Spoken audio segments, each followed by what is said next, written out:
Hi guys, welcome back to our channel. ఈ వీడియోలో recipe వచ్చేసి సంక్రాంతి స్పెషల్ చక్రాలు అనమాట. మా సైడ్ వచ్చేసి మేమైతే చక్రాలు అంటాము, కొన్ని సైడ్స్ వచ్చేసి మురుకులు అంటారు, అంటే కారాలు అంటారు. చాలా పేర్లు అయితే ఉన్నాయి కదా. దీనికి వచ్చేసి మీరేమంటారో కామెంట్ చేసేయండి. ఎలా చేయాలి ఏంటనేసి పర్ఫెక్ట్ కొలతలతో డీటెయిల్గా ఎక్స్ప్లెయిన్ చేశాను. వీడియోని స్కిప్ చేయకుండా లాస్ట్ వరకు చూసేయండి. ముందుగా ఒక మిక్సింగ్ బౌల్ అయితే తీసుకోవాలన్నమాట, పెద్దది తీసుకొని అందులో ఒక పడి శనగపిండి అయితే తీసుకోవాలి. పడి అంటే పడికి వచ్చేసి కేజీ అయితే అవుతుంది అనమాట. మేము 2 kgs తెప్పిస్తే 1 kg వచ్చేసి ఒక పడి అయితే అయింది. మేము దాంతో కొలుస్తుంది కదా అమ్మ వచ్చేసి, అదైతే పడి అంటామన్నమాట మేము. దాంతో ఒక పడి శనగపిండి పోసిన తర్వాత ఒక పడి వచ్చేసి బియ్యం పిండి అయితే పోయాలన్నమాట. ఈక్వల్ క్వాంటిటీలో తీసుకోవాలి. చక్రాలకు వచ్చేసి ఓన్లీ శనగపిండితోనే చేసుకోవచ్చు, అట్లనే చేసుకోవచ్చు, అది మన ఇష్టం అనమాట. మళ్ళీ బియ్యం పిండి ఎక్కువ వేసేస్తే గట్టిగా అయితే ఉంటాయన్నమాట. కరకరలాడుతూ బాగుండాలి. మెత్తగా అంటే మెత్తగా కాదు, కొంచెం మరీ గట్టిగా కాకుండా మామూలుగా ఉండాలంటే 2 ఈక్వల్ క్వాంటిటీలో అయితే తీసుకోవాలన్నమాట. 1/2 kg శనగపిండి తీసుకున్న 1/2 kg బియ్యం పిండి అయితే తీసుకోవాలి. మీరు ఎంత శనగపిండి అయితే తీసుకుంటారో అంత బియ్యం పిండి అయితే తీసుకోవాలన్నమాట. 2 ఈక్వల్గా సమానంగా ఈక్వల్ క్వాంటిటీలో అయితే తీసుకోవాలి. తీసుకొని బియ్యం పిండిలో కొంచెం నూకలాగా ఉంటుంది కదా, అంటే మనం మిల్లు పట్టిస్తాం కదా, మిల్లు పట్టించినా మిక్సీ పట్టించినా కొంచెం ఎంతైనా నూకలాగా ఉంటుంది కాబట్టి బియ్యం పిండిని అయితే జల్లెడ పెట్టేసుకోవాలన్నమాట. జల్లెడ పెట్టేసుకొని రెండింటిని మిక్స్ చేసుకోవాలి. బాగా మిక్స్ చేసుకున్నాక వాము అయితే మిక్సీ జార్లో వేసేసి వాము పొడి అయితే చేసుకోవాలన్నమాట. వామైనా వేసేసుకోవచ్చు, వాము కంటే కూడా మిక్సీ వేసేసి వాము పొడి వేసుకుంటే బాగుంటుంది అనమాట. టేస్ట్ వచ్చేసి వాము అయితే డెఫినెట్గా వేయాలి దీంట్లో. అంటే వాము వేయకుండా వేసుకునే వాళ్ళు కూడా ఉంటారు, కానీ వాము వేస్తే ఇంకా టేస్ట్ బాగా వస్తుంది అనమాట. వాము పౌడర్ చేసేసి మిక్సీలో వేసుకున్న తర్వాత అందులోకి టేస్ట్కి సరిపడా సాల్ట్, అలాగే టేస్ట్కి సరిపడా కారం అయితే వేసుకోవాలి. వేసుకొని అంతా మొత్తం బాగా మిక్స్ చేసేసుకోవాలన్నమాట. వాము పౌడర్ కూడా వేసేసుకోవాలి. మనకి బయట వాము ప్యాకెట్స్లో దొరుకుతుంది కదా, దాన్నైనా తెచ్చుకొని పౌడర్ చేసుకోవచ్చు, లేదంటే వాము పొడే దొరుకుతుంది, అదైనా తెచ్చుకొని మొత్తం కలిపేసుకోవాలన్నమాట. అంతా ఇట్లా కలిపేసుకున్న తర్వాత వాటర్ అయితే యాడ్ చేసి కలుపుకుంటూ ఉండాలి. మనం మొత్తం వాటర్ అంతా ఒకటేసారి పోసేసి కలిపేసుకోవద్దనమాట. అట్లా కలిపేసుకుంటే ఒక్కోసారి లూజ్ అయిపోవచ్చు పిండి. అట్లా కాకుండా వాటర్ కొంచెం పోసుకుంటూ కొంచెం పిండి అయితే కలుపుకుంటూ ఉండాలన్నమాట. మరి లూజ్గా కలుపుకోకూడదు. లూజ్గా కలుపుకుంటే పిండి ఆయిల్ అయితే ఎక్కువ పీల్చేస్తుంది అనమాట. అట్లా కాకుండా కొంచెం వాటర్ వేసుకుంటా కలుపుకుంటా గట్టిగా కలుపుకోవాలి. కొంచెం గట్టిగా ఉంటే ఆయిల్ అయితే తక్కువ పీలుస్తుంది. అంటే పీలవదని ఏం కాదు, ఆయిల్ అయితే పీలుస్తుంది కానీ తక్కువ పీలుస్తుంది. అదే లూజ్గా పిండి కొంచెం లూజ్గా చేసేస్తే ఆయిల్ అయితే ఎక్కువ పీలుస్తుంది అనమాట. ఇట్లా వీడియోలో చూపించిన విధంగా కొంచెం వాటర్ వేసుకుంటూ కలుపుకుంటూ ఉండాలి. మనకి పిండి ఎట్లా అయితే కలుపుకోవాలో అంతవరకు వచ్చేదాకా అట్లా కలుపుకుంటూ ఉండాలన్నమాట. ఇంకా బాగా ఇట్లా కొంచెం వాటర్ వేసుకొని కలుపుకుంటూ కొంచెం ఈ స్టేజ్లో ఉన్నప్పుడే సాల్ట్ సరిపోయిందా లేదా, కారం సరిపోయిందా లేదా అనేది కొంచెం చూసేసుకొని, సరిపోతే మళ్ళీ వేసేసి మిక్స్ చేసుకోవాలన్నమాట. అంత పిండి అంతా కలిపేసిన చూసి మిక్స్ చేసుకునే కంటే ఇట్లా ముందే చూసి మిక్స్ చేసుకుంటే బెటర్ కదా.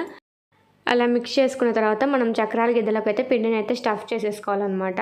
నార్మల్ గిద్దలు కూడా ఉంటాయి కదా, ఇది వచ్చి గన్ టైప్ అనమాట.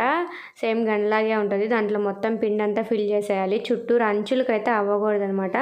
చుట్టూరు అంచుకు అంటుకుంటే ఏమంటే మనం మూత పెట్టి తీస్తూ ఉంటాం కదా, అంటే ఒక్కసారి వేస్తే అయిపోదు కదా, మళ్ళీ వేస్తూనే ఉండాలి కదా. కాబట్టి చుట్టూరు అంచులకు అయితే మనం మూత పెట్టి తీసినప్పుడల్లా ఆ మూతకి అంటుకొని అది అట్లనే స్టక్ అయిపోతుంది అనమాట. ఇట్లా మూత పెట్టేటప్పుడు చుట్టూరు అంచులకు అయితే అట్లే స్టక్ అయిపోతుంది అనమాట.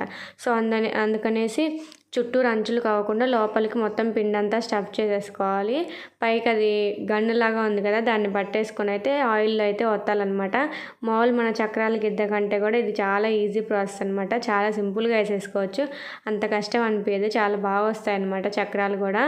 మామూలు మన చక్రాల గిద్దలు అంటే మనం పోయి వేడి తగులుతూ ఉంటుంది చేతికి, అట్లా ఏం కాకుండా దీంతో అయితే నీట్గా ఒత్తేసుకోవచ్చు అనమాట. ఆయిల్ అయితే బాగా హీట్ అయి ఉండాలి. హీట్ అవ్వకుండా వేసేస్తే అంటే వెంటనే అంటుకుంటాయి కదా, అన్నీ ఒకదానికొకటి అంటుకుంటాయి అన్నమాట. హీట్ అవ్వకుండా వేస్తే ఇట్లా మనం నూనెలో వేయంగానే ఇట్లా బాగా పొంగులాగా రావాలి. అప్పుడు బాగా ఆయిల్ హీట్ అయిందని వెంటనే కాలుతాయి అన్నమాట. ఆయిల్ బాగా ఎక్కువగా పీల్ అవ్వదు. మనం ఆయిల్ కాగకుండానే వేసామంటే ఆయిల్ పీల్ చేస్తుంది ఎక్కువగా, అది కాక తొందరగా కాలకుండా లోపల పచ్చిగా అట్లా ఉంటాయి అన్నమాట. ఇట్లా ఆయిల్ బాగా హీట్ అయిన తర్వాత వేస్తే బాగా కాలుతాయి. మనం వేసిన వెంటనే బుడగల్లాగా వచ్చాయి కదా, అట్లా పొంగింది కదా, ఆ బుడగలన్నీ పోవాలన్నమాట. పోయిన తర్వాత అది కాలిందని అర్థము. పోయిన తర్వాత మళ్ళీ నెక్స్ట్ సైడ్ అయితే తిప్పేసుకోవాలి. ఇంకొక సైడ్ ఉంటుంది కదా, కింద సైడ్ అంతా కాలి ఉంటుంది. ఇట్లా నెక్స్ట్ సైడ్కి అయితే రిటర్న్ చేసేయాలన్నమాట. దాన్ని తిప్పేయాలి. తిప్పేసిన తర్వాత 2 సైడ్లు అయితే బాగా కాల్చుకోవాలి. ఆయిల్లో అట్లా బుడగలు వచ్చేదంతా పోయిన తర్వాత బబుల్స్ లాగా వస్తున్నాయి కదా, ఆ బబుల్స్ అంతా పోయిన తర్వాత అయితే మనం తీసుకోవాలన్నమాట బయటికి. అప్పుడైతే కాలినట్టు అర్థమవుతుంది. మేమైతే నైట్ టైం చేస్తున్నాం అనమాట. నైట్ టైం అంటే కొంచెం కలర్ మనకు తెలియదు కదా సరిగ్గా కాలనీయా లేదా అనేసి. డే టైంలో అనుకో బాగా అర్థమవుతుంది కదా కాలనీయా లేదనేసి. నైట్ టైం ఎంతైనా మనకు లైటింగ్కి తెలియదు, అవి కాలినా కూడా కాలినట్టుగానే కనిపిస్తాయి అన్నమాట. సో నైట్ టైం చేసుకునే వాళ్ళకి కొంచెం ఆ టిప్ అయితే యూజ్ అవ్వచ్చు నాకు తెలిసినంత వాటికి. మనం అట్లా ఆయిల్లో వేసినప్పుడు ఆ బబుల్స్ వస్తున్నాయి కదా, ఆ బబుల్స్ రాకుండా ఆగిపోయినాయి అంటే ఇంకా అది మనకి రెడీ అయిపోయింది, కాలింది అని అర్థం అనమాట. చూడండి ఇప్పుడు అంతగా బబుల్స్ రావట్లేదు కదా, వస్తాయి లైట్గా వస్తాయి, పూర్తిగా రాకుండా ఏమి ఉండవు, లైట్గా వస్తూ ఉంటాయి. ఇంకా మనకు అర్థం తగ్గిపోయిందంటే ఇంకా అది కాలిందని అర్థం అనమాట. ఇంకా బాగా 2 సైడ్లు అయితే కాల్ చేసుకొని ఇట్లా ఇది గిన్నె ఉంటుంది కదా నెట్ గిన్నె, దాంట్లో అయితే ఒక 2 minutes 5 minutes అట్లా పెట్టేస్తే ఆయిల్ అంతా బయటకు అయితే వస్తుంది అనమాట. కొంచెం ఏమన్నా ఆయిల్ ఉన్నా కింద కారిపోతుంది కదా ప్లేట్లోకి, ఆయిల్ అయితే కారిపోతుంది. ఇంకొకటి తీసేసిన తర్వాత ఇంకోటి ఇట్లా సేమ్ ఇదే ప్రాసెస్లో అయితే చేసుకోవాలన్నమాట. సో అదనమాట ఈ రెసిపీ మాత్రం సూపర్గా అయితే వస్తుంది. డెఫినెట్గా మీరు కూడా ఒకసారి ట్రై చేసి చూడండి. ఎలాగో పండగ కాబట్టి ఇప్పుడు పిండి వంటలు ఖచ్చితంగా చేసుకోవాలి. ఆ పిండి వంటల్లో ఇది కూడా ఒకటి అవుతుందని నాకు తెలుసు. మేమైతే డెఫినెట్గా చేస్తామన్నమాట. చెక్కలు, చక్రాలు, అరిసెలు. ఇప్పుడు ఫస్ట్ వచ్చేసి చక్రాలు అయితే అయిపోయినాయి అనమాట. నెక్స్ట్ వీడియోలో వచ్చేసి అలా అరిసెలు అలాగే చెక్కలు కూడా రెసిపీ ఎలా చేసుకోవాలని పెడతాను. అంటే ఎలా చేసుకోవాలంటే మేము ఎలా చేసుకున్నామో అలా అయితే పెడతాను అనమాట.